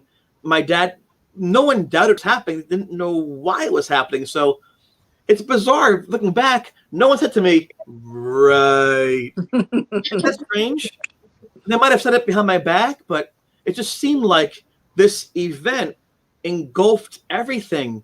You couldn't deny it. It's kind of like the COVID vaccine. You know, I mean, the COVID virus. You can't see it, can't smell it, can't hear it, can't taste it. There's no COVID. This is just a joke. It's a hoax. Then all of a sudden, there's 1,000 people, then 3,000 people. Then your uncle goes, like, my uncle, what? So I'm not saying that things can't be overblown, but people sometimes don't have the ability or the capacity at that moment in time to see this bad thing for what it is. That's human nature. But to tell you the truth, even if they doubted me, I wouldn't have cared because I knew. Right. Sometimes people get involved in relationships with a different religion, a Jewish Catholic wedding, or African American, Korean, things like that, where they go across culture, religion, and people have problems with that. What are you doing? We don't do that thing here. I don't trust those people. People get back in the old mindset of tribalism, and many times that will break the people up. And I always told people, if you love her and she loves you, live that moment. And over time, people will see that can work. Don't get angry unless you want to get angry. It's your choice. Don't give up unless you want to give up. You stay true to what you believe in, because if it's love, it's love. And I've seen a number of cases in the past 30 years where people have kind of proven their parents or relatives wrong, not because they wanted to, that was their goal, but by example. He's a good father. She's a good mother. And they break through the boundaries that are oftentimes not discussed. And so the same thing with the paranormal. I tell people, listen, this isn't a story, it's an experience. You can go leave this place saying, you know what? I don't believe a thing of it. That's okay. That's your right. I was a skeptic myself. I would have doubted the thing. But here's the thing I tell you, enjoy your life. Talk to your friends, eat your food, dance, dance, dance. Live your life, because it's easier to say something to someone now, you can feel, touch them and see them and hear them, than, can you hear me? If you can hear me, move something. If you can hear me, say yes. That's so much harder. 9 days later, I heard something. Listen, right? Go back and play it again. That's hard, So instead of waiting to that moment, talk to your estranged whatever, make up with your sister. Just do it now, because you risk later on not having the opportunity to do that, And so I always tell people, pick up the phone, like the old days saying, well, pick up the phone, write a letter, just do something, please. If nothing else, after hearing my presentation, be kind. Yes. That's the bottom line, that's it. Yeah. And that kind of brings us towards the grand finale, you can say, of your experience. You're at this point where you've exhausted your resources. Right. You feel like you've probably done everything you can. And now this thing, it's attacking you physically. It's attacking your friends. And you're at your wit's end, and you're just like, you know what? No, this isn't okay. I need to do something about this, and it's happening now. And you go into your dorm room and you confront it. And could you kind of explain to us the process that was, where you confronted this entity to be like, all right, let's get this out of the way. Let's figure this out, because this needs to stop. Yes. That, of course, is sharing with you and sharing with the audience. Sharing is risky. Number who you share with, when you share it. That even you're a little kid, I like Donna. You like Donna? Ooh, then the whole school knows. So we learn from an early age, be careful who you share with, what you share. When talking about books and movies and things like that, fictional work, the challenge is how to make it relevant or how to make it interesting. This wasn't fiction. So for me, sharing the experience is, what do I say? What do I not say? And when you deal with real people, not fictional characters, they have feelings. There are some people involved in the haunting I can't mention because they said, please don't mention this. My church pastor says, I can't, please don't embarrass me, my church pastor. Or my boss says at work, I can't be associated with this because my job that I do. So there are many people that we don't talk about in the books and movies because they ask, please don't. And that's part of respect. There was a suicide that occurred during the haunting. We don't often talk about that because the parents of our friend actually relive the experience of losing their child every time it goes on TV or on the radio or things. So there are some things that we've left out as a group together, because even though it's fascinating, it might lend more data to why things have happened. Our protection of people's feelings and our word to them is still more important than profiting or sharing because they had the loss. So what triggered me really to eventually encounter this thing face to face was a suicide. The fact that somebody needed help. I didn't help them and they took their own life. And that, of course, is like a critical mass. So, if you can imagine this as a scenario in your head, you're walking down dark street at night, it's dark, by yourself on this old path, and you see a small lake. In the lake is a child, 3, 4 years old, and they're drowning. And they see you. Help, help. And you see them. And you can't swim. You know, if you go in the water, you might die too. So you have 2 choices. You can turn away and say, I didn't see that, or I'm so sorry. You're not worth saving. Or you'd say, you know what? Bloop, and dive in. It's a personal choice. It's a personal choice. There is no wrong or right. You might do more good after that by surviving, you know? My parents said 2 things to me. They said, what you need will give you, what you want you earn. And, Chris, be a good person. And a good person helps. Having been raised in that context, I would jump in to help the child, and hopefully, at least the child knows as you go down, look, you're loved by somebody. And here we go, you know, but at least, you know, you're hold on tight, think positive thoughts. I love you, you know, you just don't let go. And you know, go together and warmth together, you know. So that's the case. It's a horrible scenario, but that's what it felt like to me. You know, people needed help. I needed help. My friends needed help. This thing kept saying, help me all the time. Help me, Chris. I needed help. So I said, you know what? This stops now. I'm going to stop running. It may cost me everything, my sanity, my reputation, my life. I only told one person, a guy named Craig down the hallway. I said, just so you know, take my stuff, hold my stuff. If something happens to me, if something happens to me, tell my parents it was my choice. Mm-hmm. I chose this. This is no cult activity. I'm not in drugs. This is my choice, whether they think it's dumb or not, right? Because if you succeed, you're a hero. If you fail, you're an idiot, right? Mm-hmm. So that's how it works in life. I went into that room, and I had one candle. I know what the priest had. I lit the candle. I tried to recreate the priest's blessing with the lights and the prayers and things like that. I thought it was a good idea. But when the candle flickered from this breeze inside this closed, locked room, and I saw the shadow of this thing go past my head, I'm like, oh, what am I doing? What am I doing? It's kind of like your boss at work. I'm so sick of it. I won't take it anymore. I'm going to tell them, right, hi, how are you? You know, just you pivot, like, oh, or you're at the music park, and there's the King of Kai roller coaster, this giant roller coaster of death. I'm going on it, yeah. And you're like, can I get off? Click, click, click. Oh, I take it, you know. So in the moment, I was brave. You know, this is the right thing to do. And then when it happened, I'm like, oh shit. So I turned my hips to the door because I learned from soccer that your hips tell your movement. So just in case it attacked me again, it wasn't long before it attacked me viciously. I could run just if I had to. And then it was right in front of me. And I wanted to hate it. I wanted to punish it. I wanted to yell at it. And when I saw it up close, there's no smell, just cold. It was sad. It was crying. And I saw, I'm being honest, it's probably the saddest thing I've ever seen in terms of like someone's face. Horror, sadness, despair, just reeking of just depression and loss.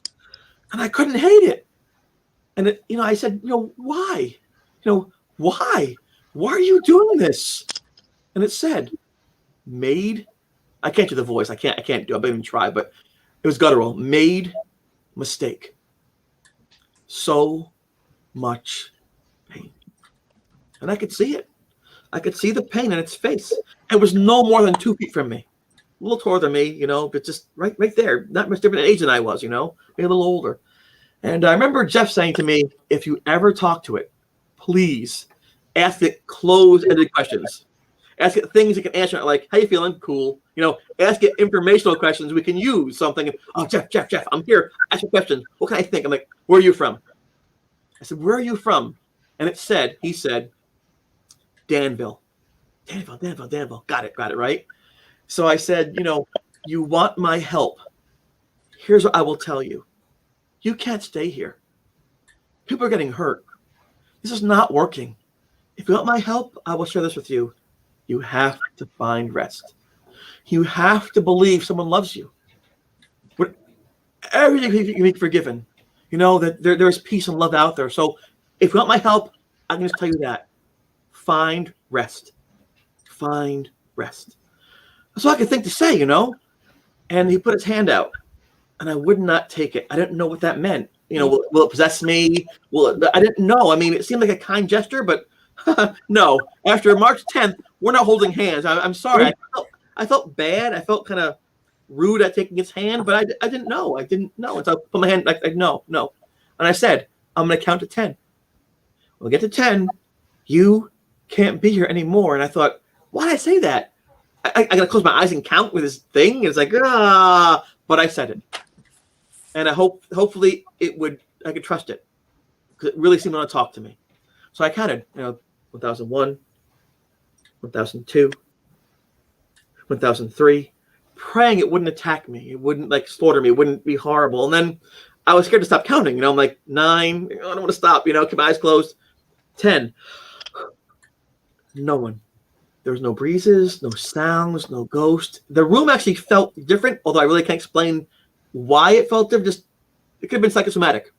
I said, okay, it seemed to have worked. I didn't tell anybody what happened.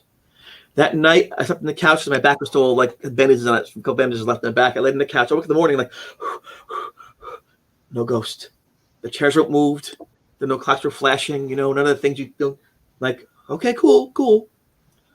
Next day, Jeff came back from visiting his parents' house and said, what's going on? Have you seen the ghost? I'm like, no. Okay, no one's talking about the ghost. What's going on with the ghost? Did you do something? I don't know. Then finally, on day 3, I said, listen, let me tell you what happened. Because I wanted to make sure it wasn't mass hysteria. Oh, it's going. They stopped seeing it. I didn't want to influence their thinking externally, because if I did that, still hear it, it's probably still there. So I didn't want to tell people and make them think how I thought. I don't want to influence that scientific, And so no one saw it again, and no one heard it again. And I only told Jeff that it happened. And then within a few days, people said, okay, what happened? I told them, I tried to put this thing to rest. Did I do it? I don't know. Did I try my best? Yeah. And no one's seen it, thank God. And I guess when it's my turn to go, I'll find out. But I can tell you I made a lot of mistakes. I made a lot of errors. I was very cowardly sometimes. I was rash sometimes. But I always meant well, the best I could do. And I really hope that that's enough. It's not a movie. No, it's not. Brittany actually had a question about your experience with that. I'm listening intently here. I know. Oh, we all are. I appreciate it. I forgot I was here. We were all just kind of zoned out, what show? The show. Yeah, that's right. Show. We're live. Oh my God. Well, because it's such an experience. You know what I mean? Yeah. It's insane. I don't even know where we are. Can we talk about I'm sorry. No, this is great. No reason to apologize. I'm glad, though, because that means at least you're getting something from it, whatever it is that involves you in it. So that's nice. Yeah. I like it. Definitely. No complaints here, sir. Always happy to, or grateful to be able to talk to people such as yourself and hear your experiences and your lessons learned from it. Yeah. It was a bad experience for me. There's no doubt about it. Between failing college courses for a bit, losing my spot in the cross-country team, losing a relationship, losing a friend permanently, questioning my sanity, getting sick. All those things were really, really bad. Being called the ghost boy. I mean, when you're a kid, you label yourself. I'm a jock, a stoner, a geek, a nerd, a metalhead. You define yourself. Mm-hmm. People define you. That's not cool. No, I'm not that. I'm a runner. No, you run from the ghost. So that was a tough thing to work through, and I thought it was very negative. And I didn't talk about it for 20 years. I didn't want to talk about it. I couldn't think of anything good about it. It's just, why share fear? And then one day I realized, hey, you know what? I survived. I mean, it dawned on me, I'm still here.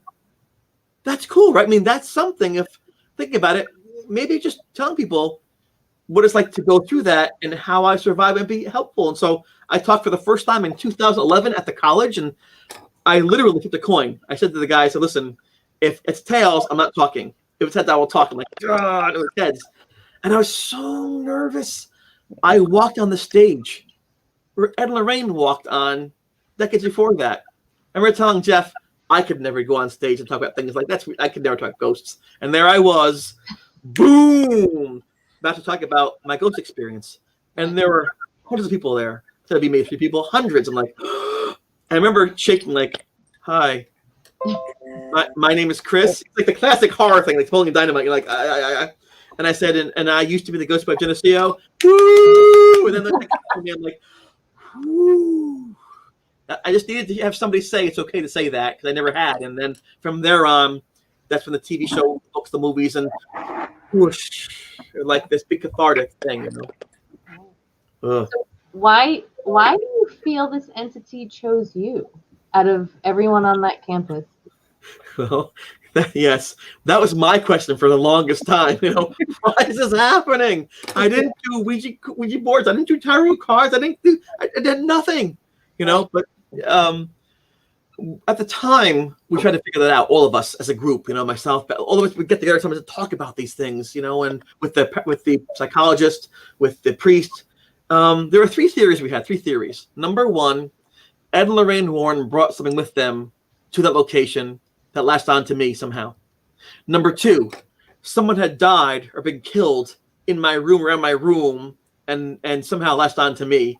Or number three, maybe I had some kind of innate talent that was awakened by the experience of meeting the Warrens that allowed me to somehow, in my long run in the countryside, when I run someplace, or just pick it up someplace along the way, not realizing it. But again, they were all just theories. And if you watch the Syfy show, most of them, they say, okay, here's what happened to me. Let's reenact behind me. They're cool. And then some guy comes at the end or some lady says, I'm an expert. It was this. My episode doesn't have that because I don't know. I didn't want to know who it was. Ironically, my mother, whom I love, retired from her job, and she began doing something called genealogy. Mm-hmm. And I never forget the phone call in my house. I think I was watching TV. She goes, you know, it's kind of cool, Chris. I'm like, what's cool, Mom? On my side, we had a relative, and he fought against the British in the War for Independence. I'm like, well, that's cool. That's neat to know, right? They, you know, was colonists, kind of cool, Pennsylvania. Yeah, he knew Benjamin Franklin. Very cool, Mom. Okay, see you later. 2 days later, she goes back. You know, they found this dead kid by your college in 1792. And your relative found his body. It was all mutilated and things like that, with a broken neck and things. And, you know, and I always called the ghost Tommy, right? His name was Thomas Boyd. I'm like, what? Yeah. They found a dead kid. Your relatives, Adam Bernard Hubley, my great uncle, whatever, found this guy's body. I'm like, Ma, you're freaking me out. Right? So then next day she goes, I did some research. He's from Pennsylvania too, Danville. I'm like, what? Right, exactly. That was saying that. So go back to the notes. I'm like, there it is. That's your answer. So my relatives in 1792 found this person's body about a mile from my college dorm room, and they helped to bury him in last rites and things. He had gone out to scout with his patrol, and the native scout said to him, "Don't go out. It's an ambush." No, there's no ambush. We checked this out beforehand. He went out there. It was an ambush, altercation. He was tortured and mutilated. People got killed and scalped. It was his big mistake. It was his fault. He felt so much pain. He described exactly what happened. We found out 27 years later. The wounds I saw on him matched the wounds on this person according to historic records. So it took us 27 years. Then at Penn State University, at Penn State, they verified the lineage and things like that. Sure enough, my relative did that, and that's how it goes. But so I lived with this thing for months, every day, nonstop. And I couldn't tell you really who it was. I spoke to it and ran from it. So I always caution people, be cautious. Don't assume after one word, oh, Abigail Adams. What? Right. You know, after 1 second, oh, it's this person. We can't do this. We can't talk amongst ourselves about things nowadays without fighting about things. I say, please, if you investigate, do this one favor to yourself. Don't have a plan and meet your plan with data. Look at the evidence and see where it points to you. Mm-hmm. And it might point a different direction. And that's okay. Because you'd rather be right in the long run than right temporarily and then wrong later on. And just like, look at relationships, marriages, 50% break up, correct? But I love you and you love me. We talk every day. We're intimate. We're the same and they still fall apart. They still don't communicate properly. Something goes wrong. So again, with the veil between you and these spirits, please be careful. Listen carefully. Try to understand. Don't rush things through. Because if what I believe is true, and this thing waited from 1792 to 1985 for someone to see him, you see me? You can hear me? I know who you are. right? Be cautious. That could be their only chance. No wonder it was so frantic. Don't send me away. I want to talk to you. I want to, Chris, I want. I didn't know. I didn't know. And so looking back, trying to talk to me and interact with me and hold on to me, and it was probably saying, help me end this. But I just saw danger and fear and lack of control, and that's okay. That's okay, because it's the truth in that moment. And I'm really hoping, now that I know, I did the right thing, and that's something that I am proud of. The one thing is that I told the truth. I was honest to myself. In the movies, the guy or the girl, they have their gun and their faith, and they beat the demon, and they ride off on their Camaro or their horse, and eat the popcorn. Yeah. But in real life, you fart. In real life, you sneeze. In real life, you burn. I mean, it's not like that. And in real life, sometimes you lose. Right. And that just makes you appreciate the winning all the more. Yeah. So, yeah. Your story is a perfect example of how sometimes the spirit might come across as scary or threatening or dark, evil, when in reality it just was looking for help. Right. And it's unfortunate because right now a lot of TV shows are kind of propagating the idea of demons and provoking and pointing it with the pointy stick to make it mad. And we approach things in a very love and light way, where we say we help the living and the dead, because you can't, it's still a person. Most of the time. That's what I believe as well, that it might be someone who has a soul, thoughts, feeling, someone's child. And Gail, you probably the most important thing that you said for me, for my benefit in this interview, is the idea that we focus on negative so much, because it's exploitational, it's fanciful. But that's the world we live in. We hear about the 4% of Catholic priests who molest. We hear about the 2% of BLM protesters who get violent. We always hear the negative. Who died, who got divorced, who was shot, who lost, who was accused of pedophilia. We just hear constantly the negative, and it sells, because you know why? I feel better. I'm watching Hoarders. You know why? I'm actually clean by comparison. I'm watching this show on Real That Show because I'm as crazy as they are. Right. We want to feel good, but unfortunately, we never celebrate the good things. And so we're in our society. We say, okay, what will sell? What's Facebook hits? Instagram likes? Demons. They make millions of dollars because I want to see conflict and resolution. That's just like, there's a ghost in my house. We talk. We have a coffee. And then we go home like, well, I change the channel. And then the clock. Turn up. Right? We're programmed by society to do that. So when your group, the people in your group, say, let me help you, let me assist, let's look for positive resolution, you're actually going against the stream. You're actually fighting against the stream. You're actually fighting against what society tells people to do. So it makes you work harder that way. It really does. So my kudos, my thanks to you. All of you have taken the approach of, let's see if we can solve this in some positive way, rather than saying, the demon, $2,000 for you. Oh no, right? So that's good to you and what you do. Well, thank you. Yeah, thank you. Do the best we can. And that's what you have to do, the best you can. It's always enough in the end. It really is. That's what I've learned. It's always enough. You might not realize it. Sometimes that one hug, that one phone call, that one pat on the shoulder, move a mountain. I don't know if this is part of your belief system or what you feel is meant for people in general, but do you possibly think that maybe in this lifetime you were meant to go through that experience so that you could talk about it and could help others talk about it and be more comfortable and provide them with the advice you've given tonight? Yeah. That sounds cool to me. John Calvin, the Calvinist, believed that God had a book of gold. And in that book was written everyone's name from the beginning of time to the end of time. And in that book, it would tell you what your fate would be. Predeterminism. So an aspect of what you're saying involves fate or destiny. That's an extreme, saying everything's foretold. There are those who say it's just entropy, it's chaos. It's a series of reactions and signals and chemicals and movements that create in our mind the impression of meaning, of purpose, of things like that. But it's really nothing. It's our need to create some kind of substance. Nothing is there. But in between those two things is probably the truth.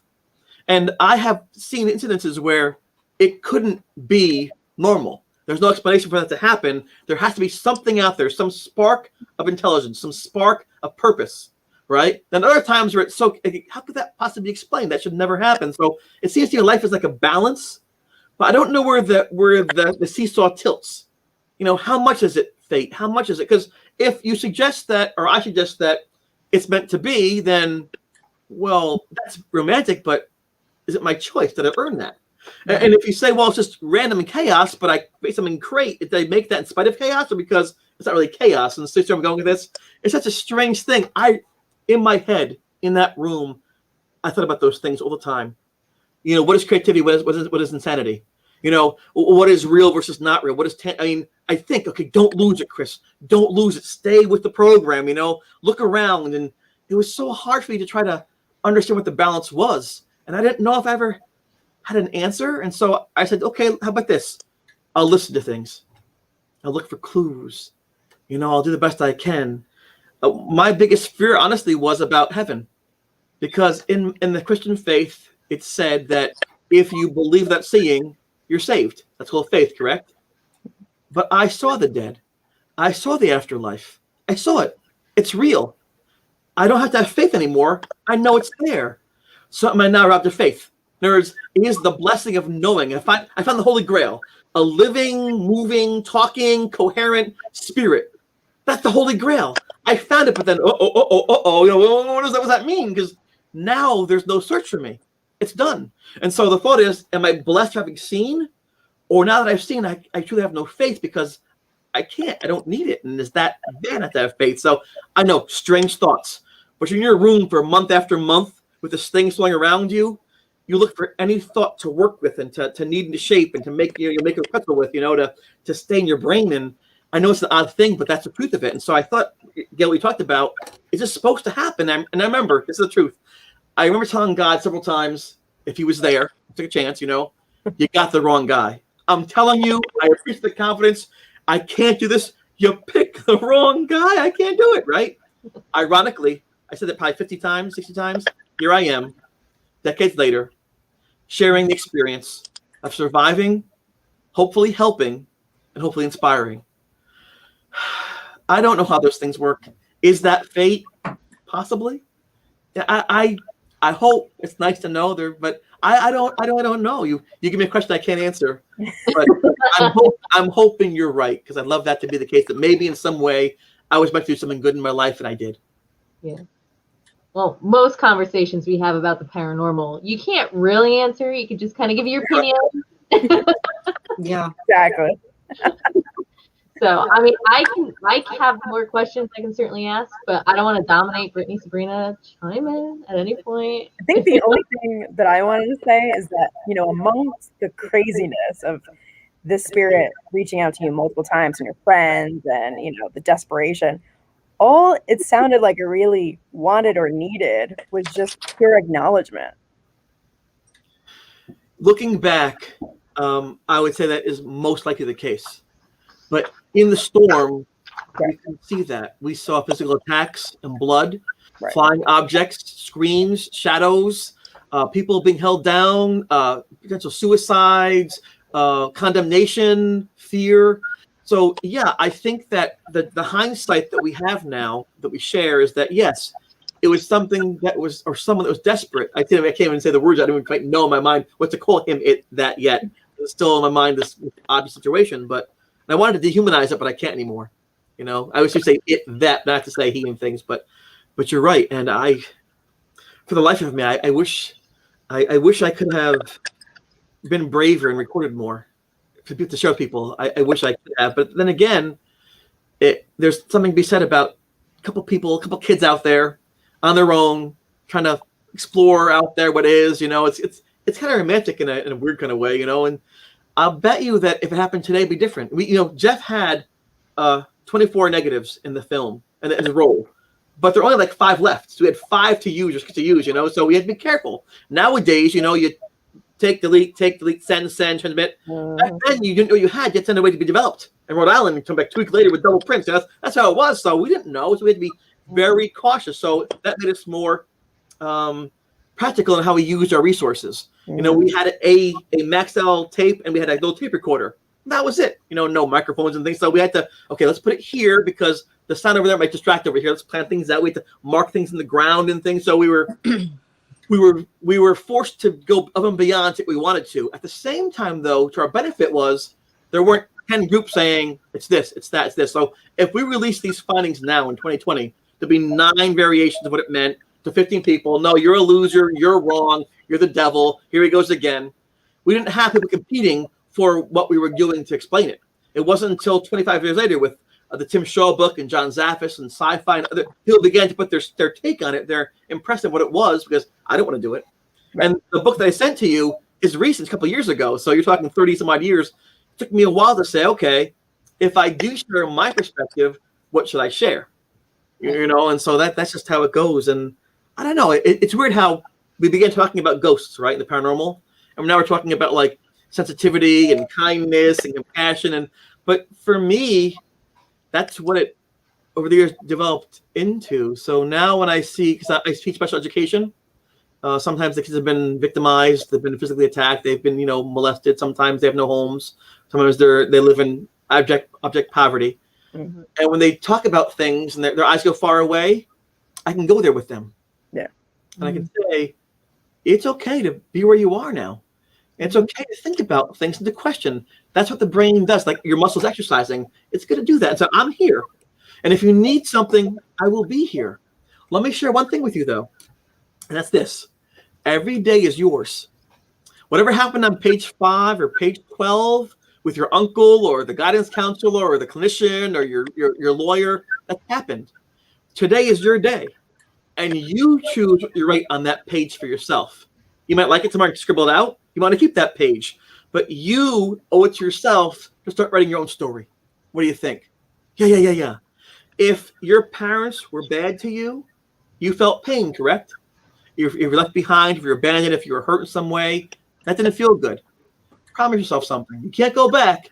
If you have a child, don't do to them what happened to you. You give that little girl or boy a chance to have what you didn't have. It will feel really good.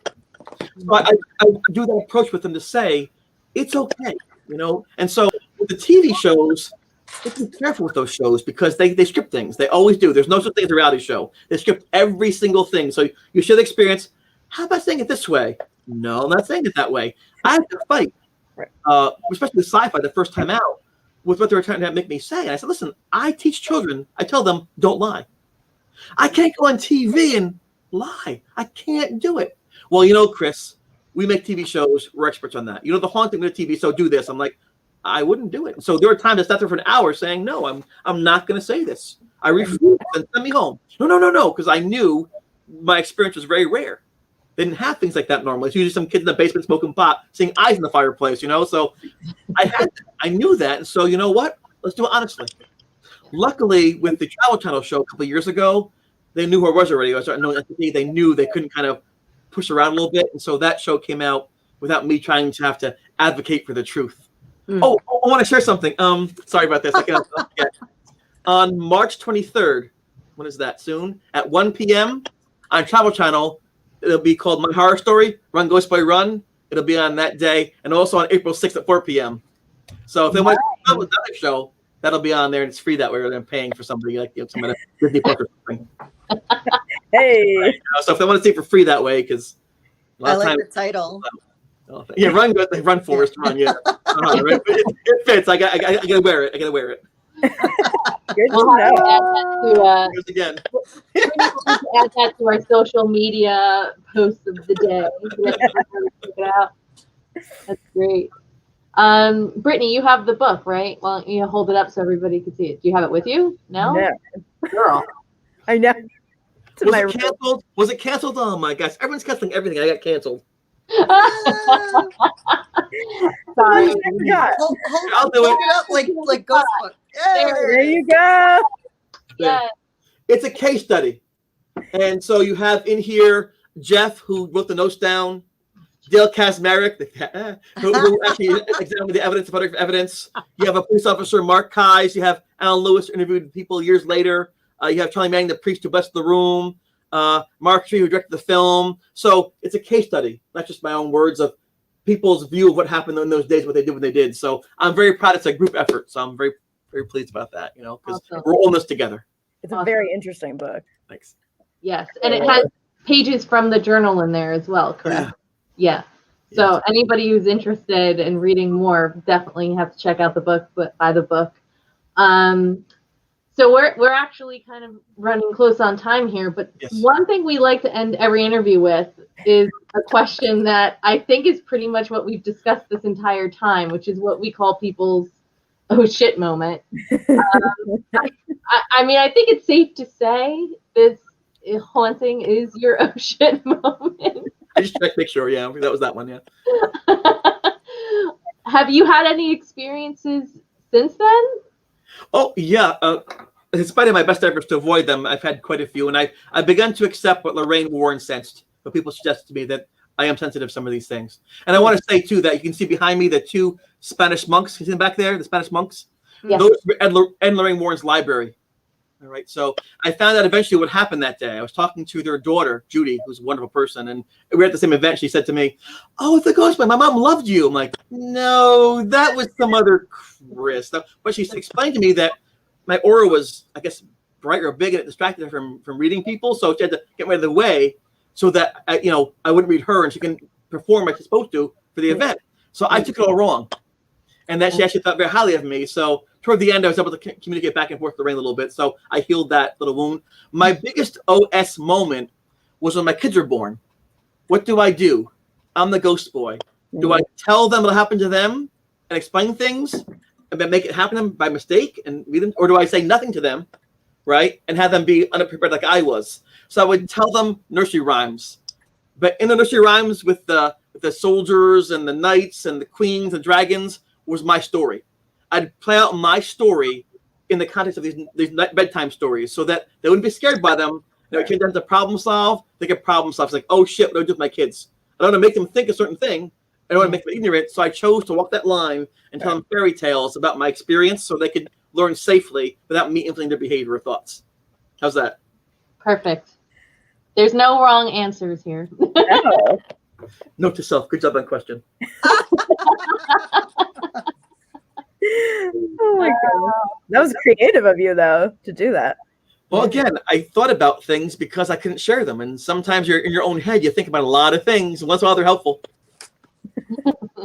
Definitely. I actually do have a question. Yeah. I know that we did the oh shit moment, but so you seem like you were fairly new to all of this. I know that you had a couple experiences growing up, and you were fairly new when you literally got slammed. Yes. There are other people out there that go through the same thing. It's literally 1 day's normal and 11 days later. Yeah. What advice would you give for them in handling it and stuff like that? Yeah.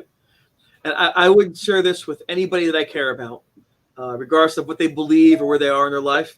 As I mentioned before, every day wake up and eat some food you like. Taste your food. Slow down and taste your food. Every day, put some music on. I don't care if it's the boombox, your iPad, whatever.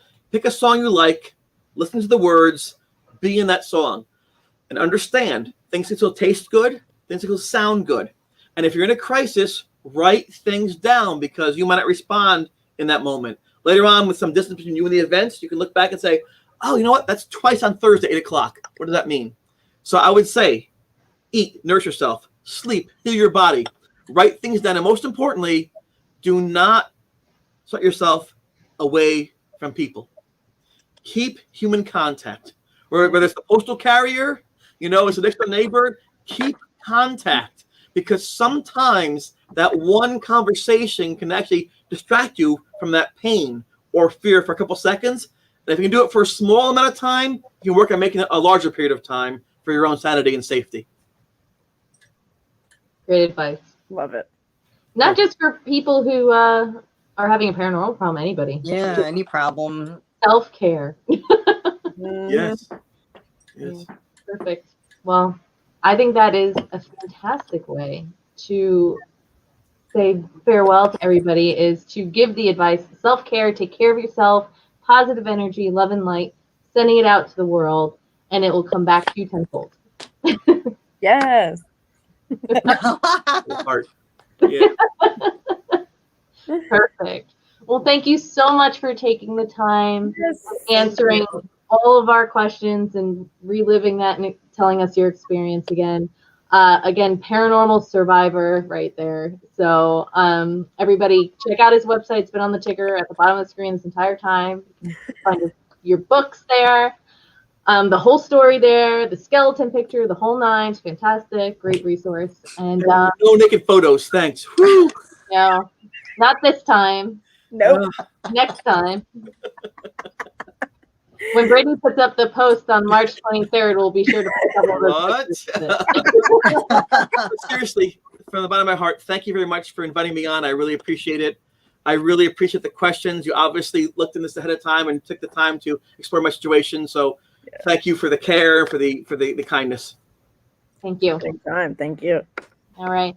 Okay, everybody, this will be up on YouTube on our channel. Please be sure to like, comment, subscribe, and click the little bell so that you get notifications when we go live next time for another one of our awesome Q&As. Have a great night and stay curious, everyone. Yes. Bye, guys. Nice.